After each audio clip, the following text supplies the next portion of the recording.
Hello! Welcome to Rumi cook book. ఏదో sweet తినాలనిపిస్తుంది. Sweet తీసుకొని రమ్మంటే మా అన్నయ్యకి ఒక చేతిలో డబ్బా పాలు పెట్టి, ఇంకో చేతిలో పంచదార డబ్బా పెట్టి చక్కగా కలుపుకొని తాగే స్వీట్‌గా ఉండిద్ది అన్నారు. ఆ ఒక్క మాటకి 2 చేతిలో ఉన్న 2 వస్తువులు పెట్టుకొని నేను కిచెన్‌లో ఎళ్ళిపోయా. నిజంగా పాలు తాగడానికి వెళ్ళాననుకున్నానా? కాదు. వెళ్ళాక ఆ పాలైతే ఉంది. నాకు కావాల్సిన వస్తువులైతే ఉన్నాయి. రసమలై చేసుకుందామని ప్రిపేర్ చేయడానికి స్టవ్ ఆన్ చేసేసా. ఆన్ చేసి గిన్నె పెట్టేసుకొని గిన్నెలో 1 లీటర్ పాలేసేసుకున్నా. పాలు హీట్ ఎక్కినాక నేను ఒక లెమన్ హాఫ్గా కట్ చేసిన 2 లెమన్స్ తీసుకొని దాంట్లో లెమన్ వేసేసా. వెనిగర్ ఉంటే వెనిగర్ వేసుకోవచ్చు. నా దగ్గర వెనిగర్ లేదు, అందుకే లెమన్ ఉంది కాబట్టి లెమన్ వేసేసా. ఆ పాలు మొత్తం విరిగిపోయిన తర్వాత ఒక చక్కగా క్లీన్ క్లాత్ కాటన్ది తీసుకొని దాంట్లో ఏమో కింద గిన్నె పెట్టేసి అది పాలది ఉంది కదా, అది తీసుకొని వెళ్ళి దాంట్లో వేసేయండి. మొత్తం పన్నీర్ ఏమో సపరేట్గా అయిపోయిద్ది.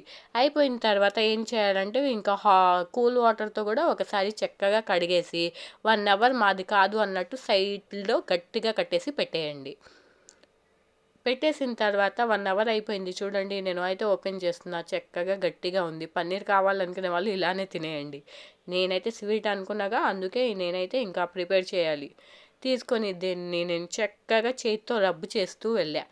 ఇది చాలా గట్టిగా ఉంది కాబట్టి నేను రసమలై చేయాలి కాబట్టి చక్కగా ఒక హాఫ్ అన్ అవర్ నేను చేతితో రబ్ చేస్తూ ఉన్నా.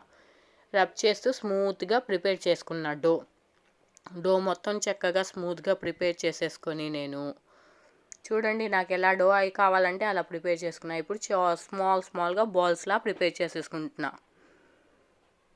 ఇది మీరు ఎలా మిక్స్చర్ ఎంత ప్రెస్ చేసి రబ్ చేస్తారో అప్పుడే చక్కగా బాగా వచ్చిద్ది.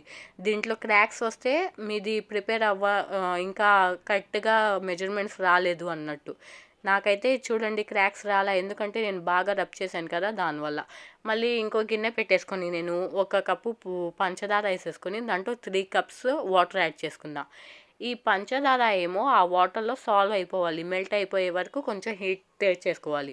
మరీ పాకంలా గట్టిగా అలా ఏం లేదు.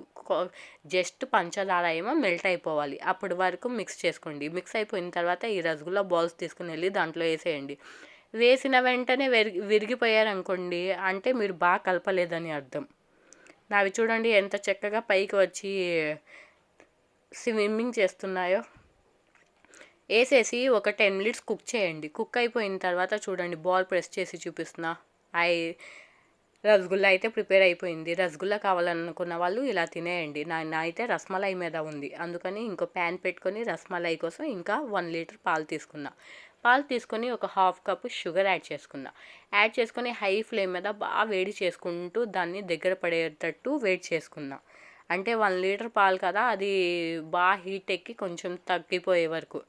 మధ్యలో నేను ఏం చేశానంటే యాలకులు ఉంటాయి కదా, ఆ 2 యాలకులు తీసుకొని కాస్త దాంట్లో కేసర్ అంటారు కదా, కేసర్ వేసుకొని రసమలై అంటే ఇంకా కొంచెం ఎల్లో కలర్ కూడా రావాలి కదా, ఆ ఎల్లో కలర్ కొంచెం యాడ్ చేసి దాన్ని చక్కగా కుక్ చేసుకున్నా.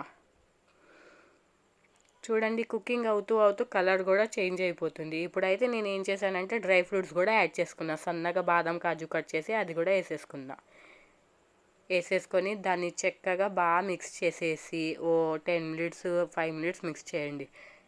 చూడండి థిక్నెస్ కూడా వచ్చింది, బాగా అయితే ప్రిపేర్ అయింది. ఇప్పుడు ఆ రసగుల్లా ఉంది కదా, తీసుకొని వచ్చి చక్కగా దీంట్లో వేసేసి అన్నీ వేసేసి దీన్ని 2 అవర్స్ లేకపోతే 3 అవర్స్ అలానే వదిలేయాలి. ఎప్పుడు గుర్తుపెట్టుకోండి, ఇది రసమలై చేసేటప్పుడు ఈ పాలైనా వేడిగా ఉండాలి, లేకపోతే రసగుల్లా అయినా వేడిగా ఉండాలి.